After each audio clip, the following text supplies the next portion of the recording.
All right, welcome in.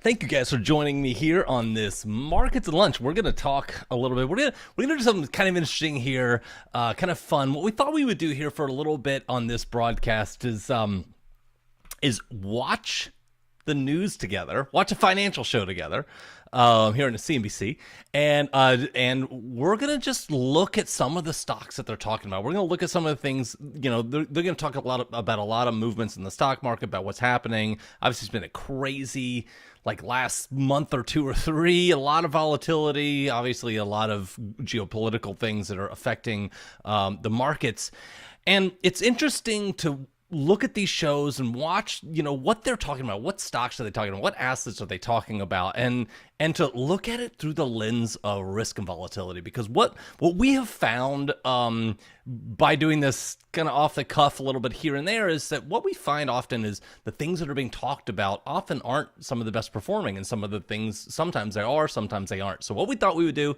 is spend a little bit of time here over your lunch. Hopefully you brought something to eat. Hopefully you're having lunch with us, and watch this broadcast for a little bit, and let's just look at some stocks. Let's see if we can maybe build a portfolio out of some things that we hear about here on the news, if there's anything decent we hear about. So what we're going to do over the next half an hour or so is we're going to sit here and we're going to watch this together. I'm sorry you can't hear the audio for this broadcast right now.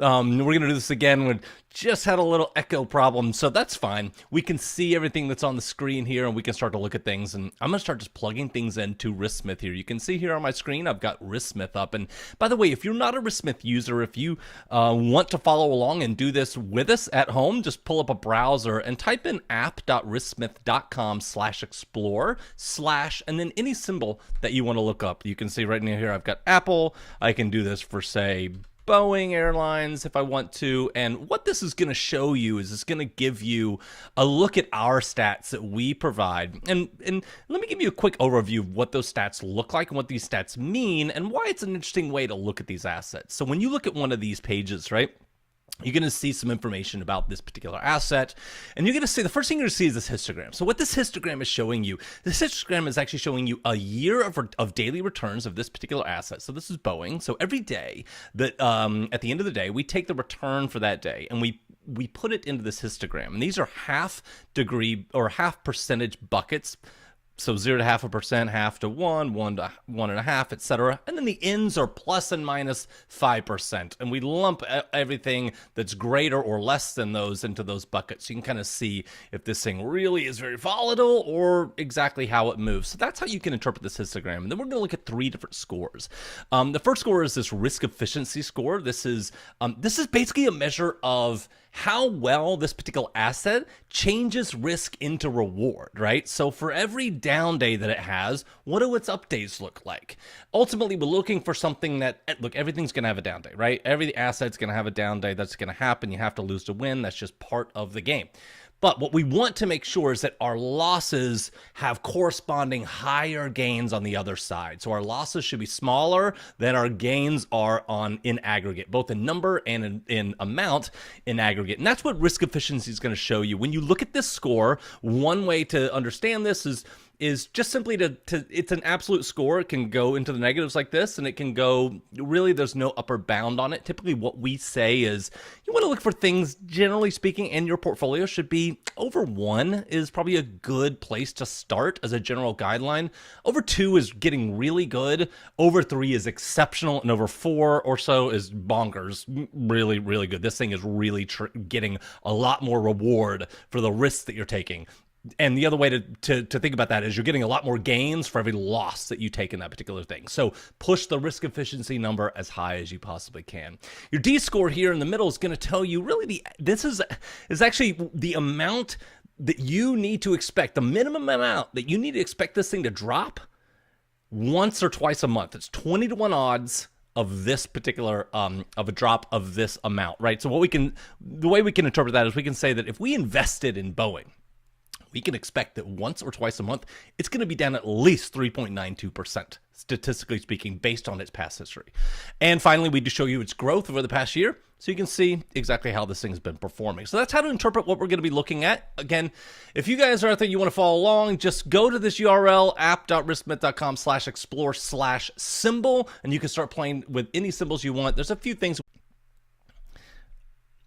All right.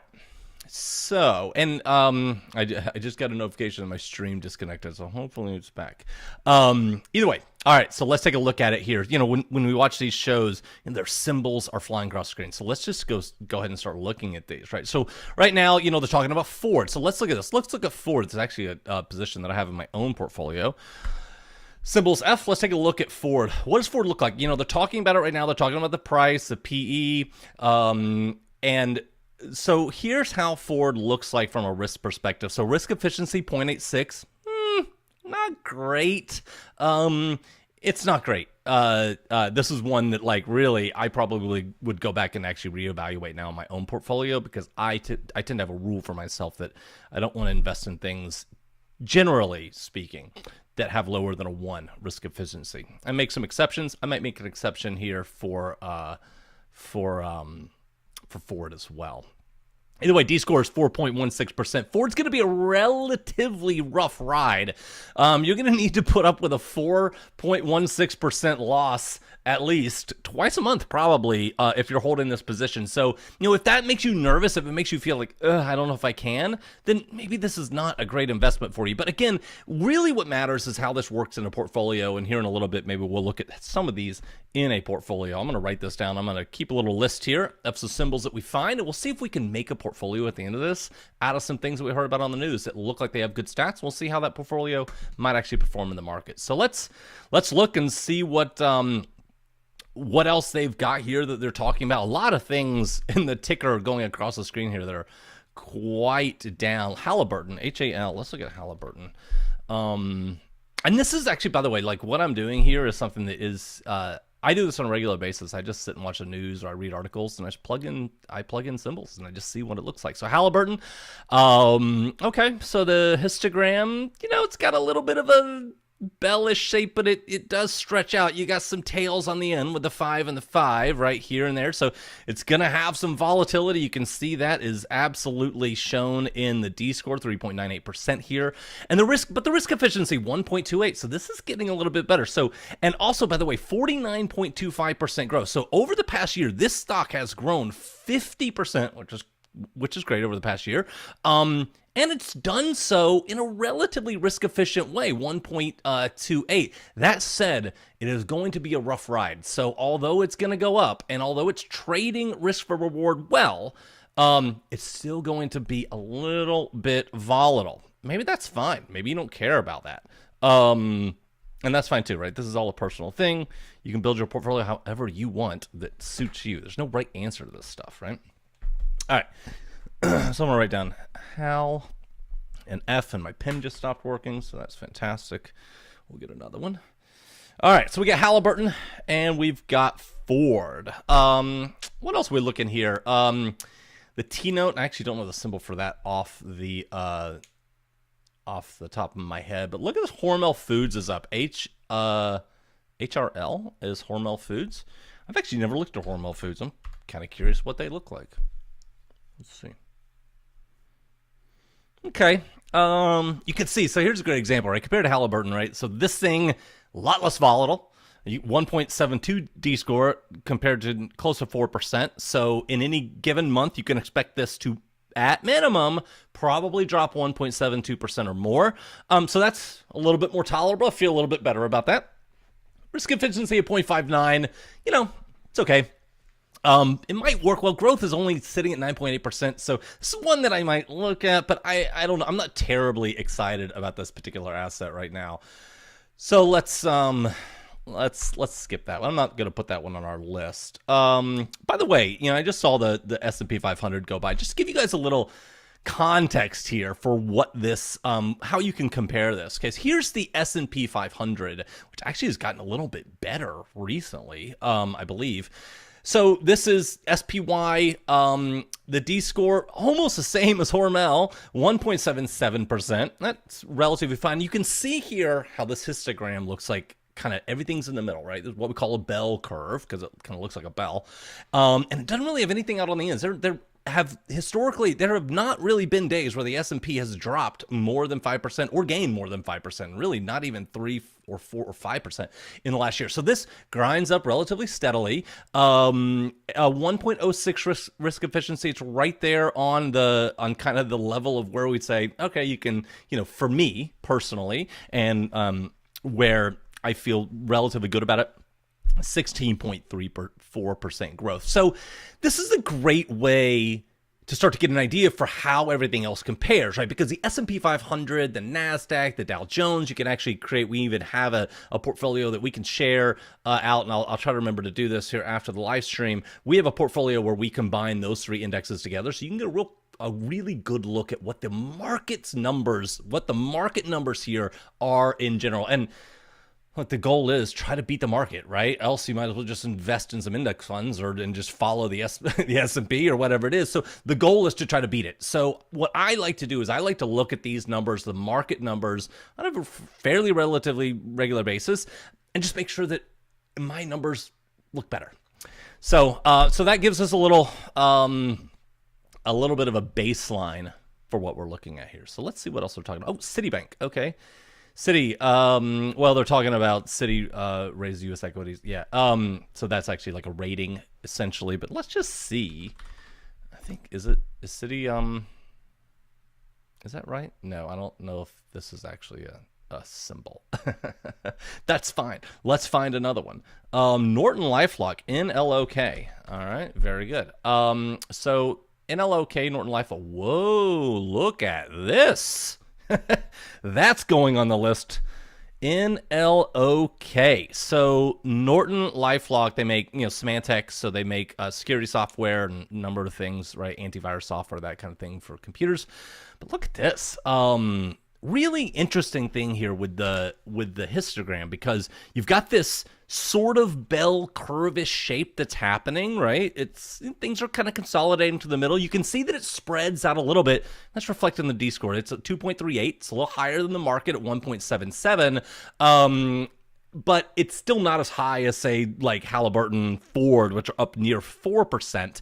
And you can see that, like, this is a little consolidated in the middle. But I want to show you something that's really interesting about looking at this histogram here. And that is that this little thing here, you can see that we don't really have, there may be like one day, not very many days, if any, that are down 5% or more. But we do have some days where it's up 5% or more. So this is a great example of how you can start to actually see this risk-reward trade-off in the picture of the histogram. Because as you can see, here's the risk side, here's the reward side. And you can see for this amount of risk that you take, this is the reward that you're getting back, and you're actually getting more reward than risk, right? So it's reflected in the risk efficiency, 2.37. This is solid. I really, really like this as an asset. We're definitely going to save this and put it in a portfolio here near the end of this live stream.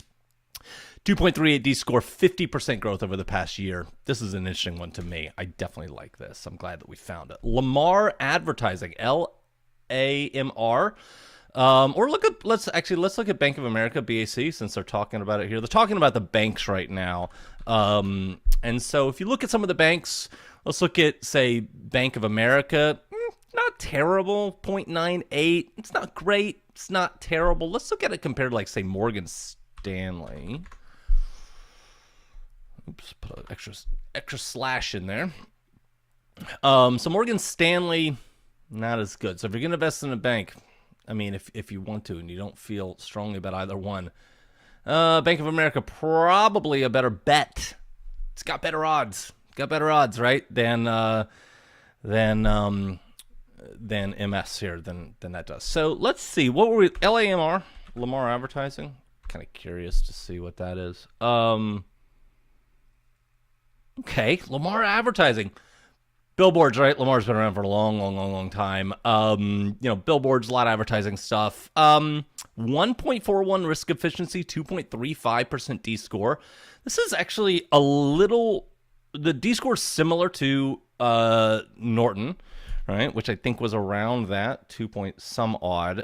Risk efficiency is not as good, but still not a horrible one. So LAMR. Let's just write that one down. 24% growth over the last year.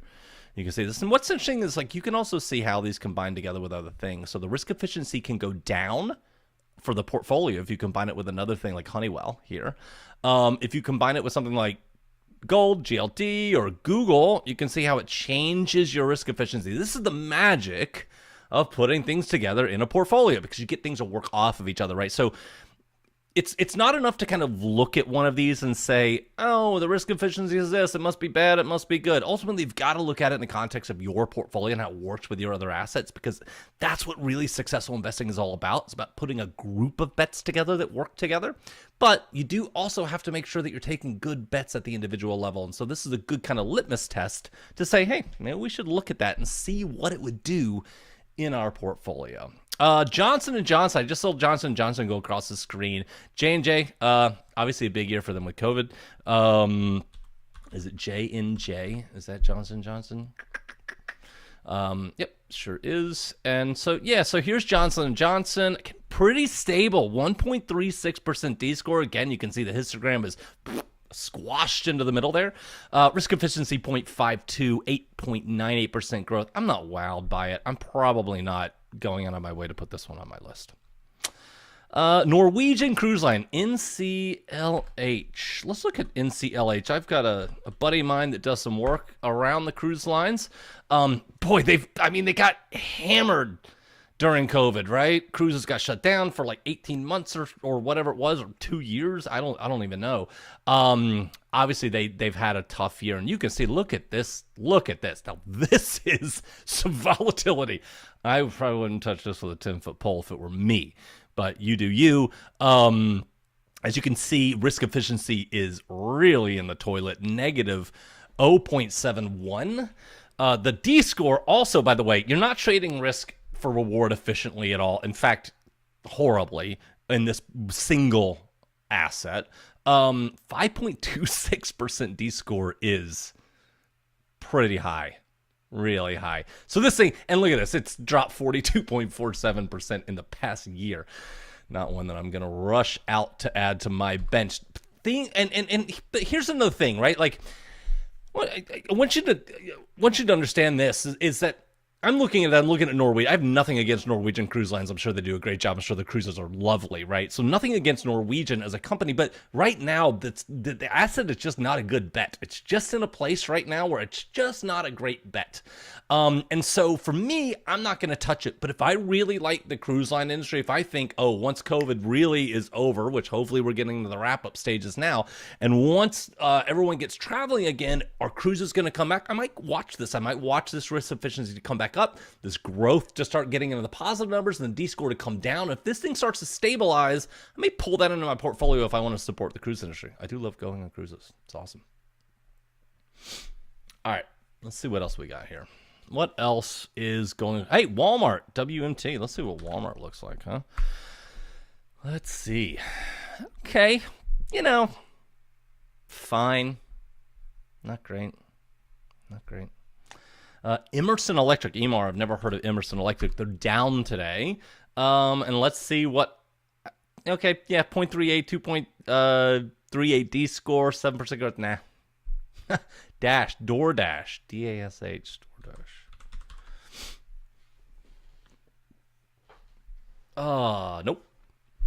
Nope. That one is right there with Norwegian right now. Actually, lower. Look at this D score, 7.75%.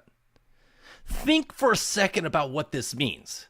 That means that if you invest in this particular asset historically based on a year of history, and these numbers are all based on the past year of history up through yesterday, if you invested in this, you need to expect to see that particular investment possibly go down. Not possibly, probably go down at least 7.75% once or twice a month. That makes my stomach kind of turn over personally. But if you can handle that kind of volatility, maybe there's a good long-term opportunity in it. For me, I'm not really wild about dealing with that kind of volatility day to day. And the thing about volatility, just so that you understand why I'm saying that, right? It's not that I think that their prospects in the long term are bad or good. I don't really have an opinion about DoorDash because I don't really know, right? But all I'm saying is what volatility ends up doing to you emotionally is volatility causes you to make mistakes because volatility messes with your head, right? When you look up and you see that your portfolio is down 5% or this thing is down 7.75% twice a month, it's easy to look at it and go, that's no big deal, I'm holding it long term. But see, what ends up happening is you look at that and you go, oh man, I think I made a mistake. Oh, I'm getting nervous. It's making me sick looking at this. I feel like, and you sell it. And now you're just taking the loss with the volatility and no good. This is how investors get themselves in trouble, but not understanding what they have to they can't understand what the ride is going to be like. And so you get taken by surprise when all of a sudden next week everything is down a ton. And you look at it and you go, what the hell? I thought I was investing in a company that had good prospects. Well, yeah, you might be, but the thing is you didn't look to see what that was actually going to be like to own it. And that will really mess with your head and it will cause you to make mistakes, which ultimately is really one of the biggest reasons for investor underperformance are these mistakes. It's not the math. It's the behavior. Fix yourself in the mirror first. And this is a way to kind of keep yourself in check on that. And that's why this is so powerful, right? You can look up any of these things just to understand, like, do I even want to toy with that thing? DoorDash, I don't even want to talk about it. CDW. Let's look at CDW here and see how CDW is going to look. Okay.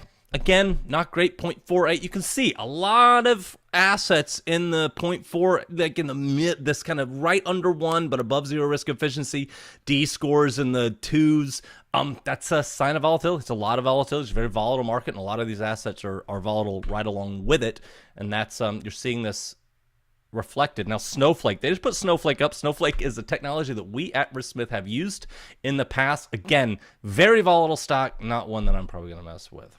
Let's find something, even though we use their service, and I think what they do is pretty good.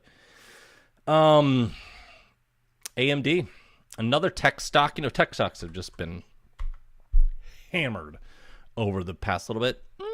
Risk efficiency is a little bit better. Still, though, this is volatile. If then no, I'm not, no.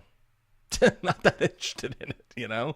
Apple just went across the screen. I actually have Apple. Apple's one of the largest positions in my portfolio personally, right now. Anyway, you can see Apple 1.38 risk efficiency, 2.49 D score, 34% growth over the past year.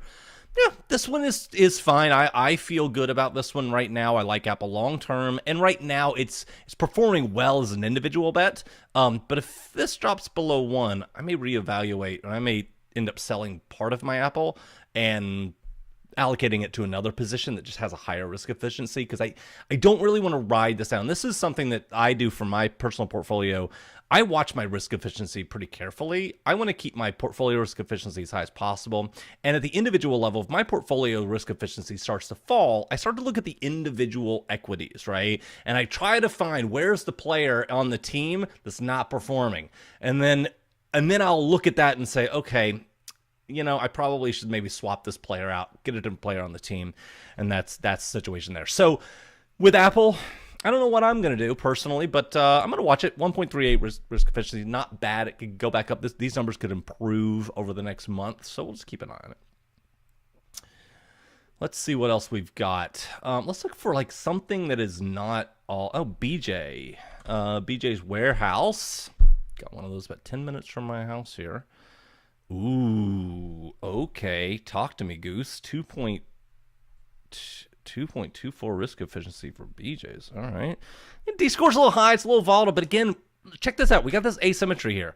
All right. We've got this higher tail here, but we don't have a corresponding lower tail. We have a little bit of tail, right? But we don't have a corresponding tail that's the same height. That tells us if you know, again, this is your risk. This is your reward, right? You're trading this to get this. And you can see in the histogram, it shows you this. It is tilted toward the positive a little bit. Again, that is reflecting on the risk efficiency. It's not going to be an easy ride. I mean, 3.21%, right? This thing's going to go up and down a fairly good amount, but 70% growth, you might look at it and go, you know what? In a portfolio, if I take a small position, I put this as a small position in my portfolio, so it's not really yanking my whole thing up and down all day, but it's just kind of moving a little bit of it, but I can take advantage of some of this crazy growth and this risk efficiency. Might be a really good strategy. So we're gonna put it down on the list here.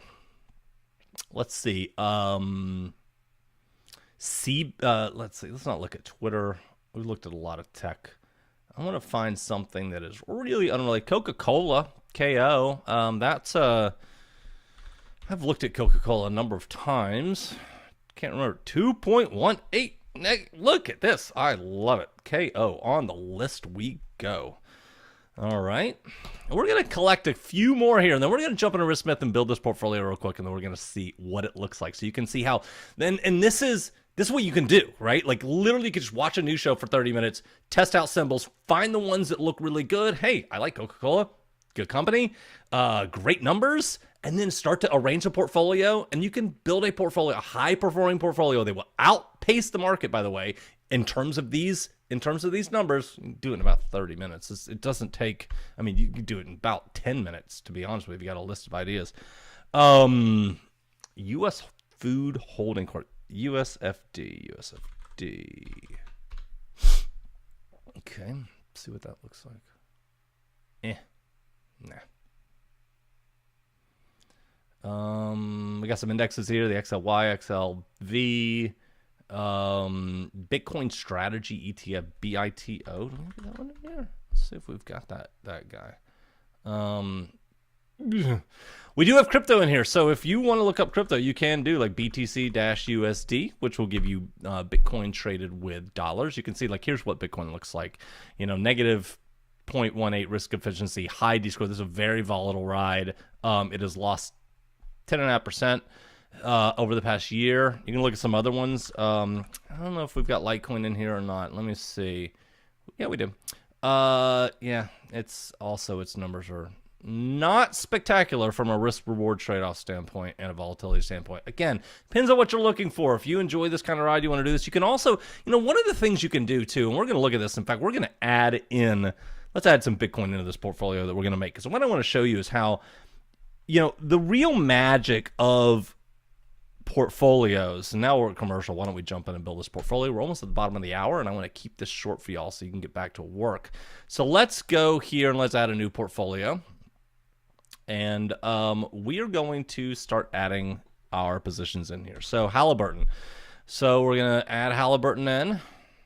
It's going to start now. So this is going to start giving us our portfolio level numbers that correspond to what we just saw on those those individual assets, right? So we're also going to see this at the portfolio level. I'll widen this just a little bit. Hopefully that doesn't mess up my view too much on the live stream.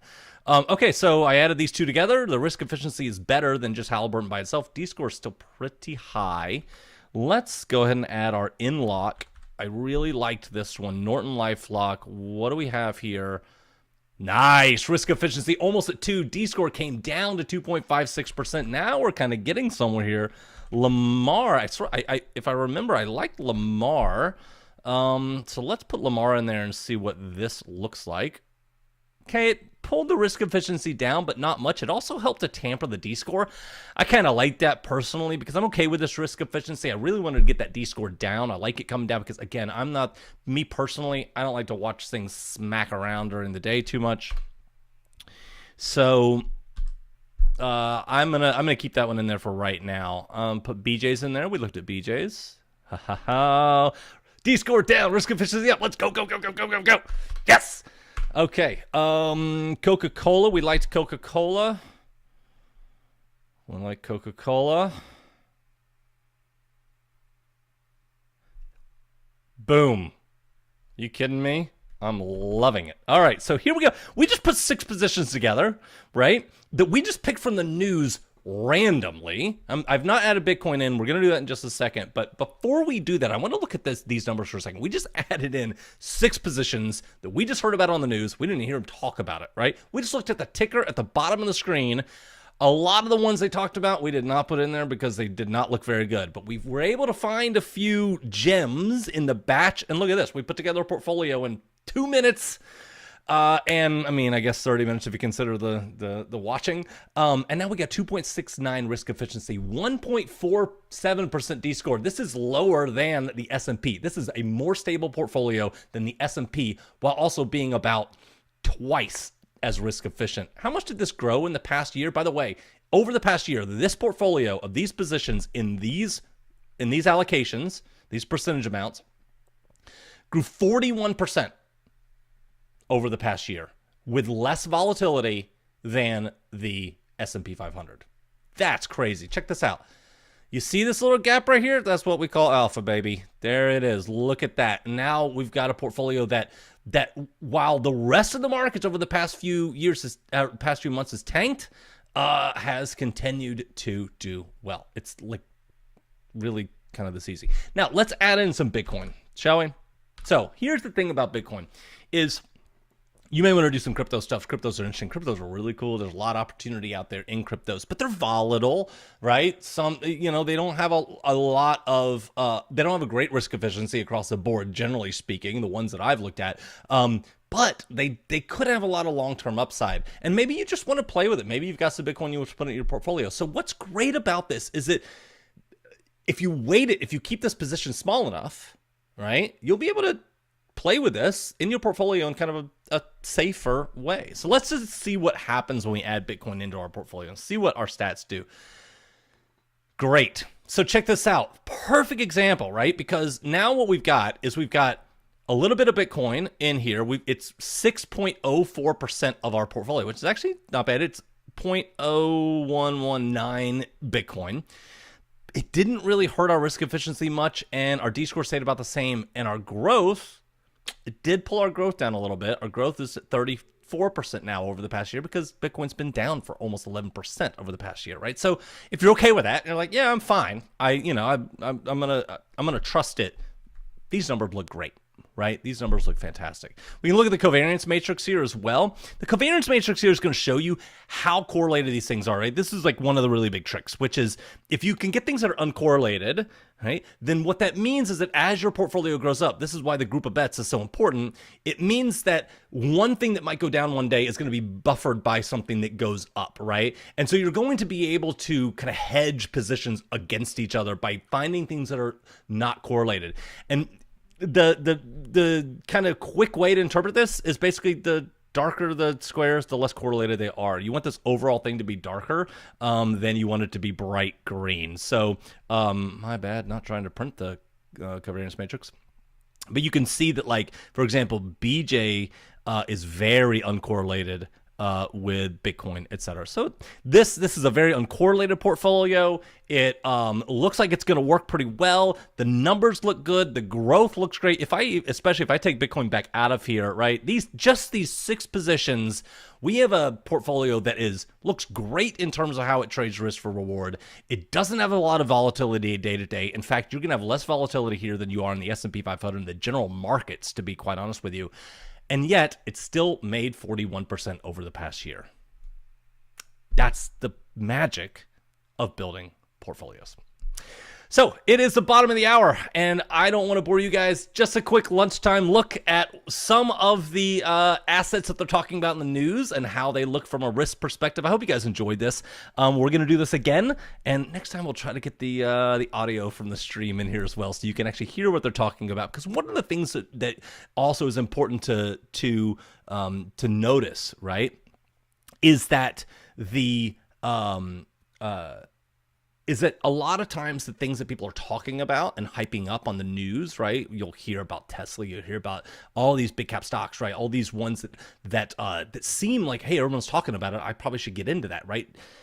That's a cognitive bias called recency bias, where you tend to remember things that you've heard about in the past, right? And they come to top of mind. So if you're watching the news all the time, and you're hearing about all these symbols, and you have no way to judge whether or not it's a really good, risk efficient, and a good bet, right? Then what you end up doing, and what a lot of investors end up doing, is they end up just starting to invest in things they've heard about recently, because if the news is talking about it, it must be decent, and it can get you in trouble that way. So anyway, this hopefully gives you an idea about how you can use RiskSmith. And by the way, you don't even have to sign up. Sign up for RiskSmith completely free. We would love for you to be there. But if you don't want to sign up for RiskSmith, you can still use our those things that I was showing, the detail pages at that address. You can still use that completely free. Have fun, enjoy it, and I hope that this was helpful for you all. And the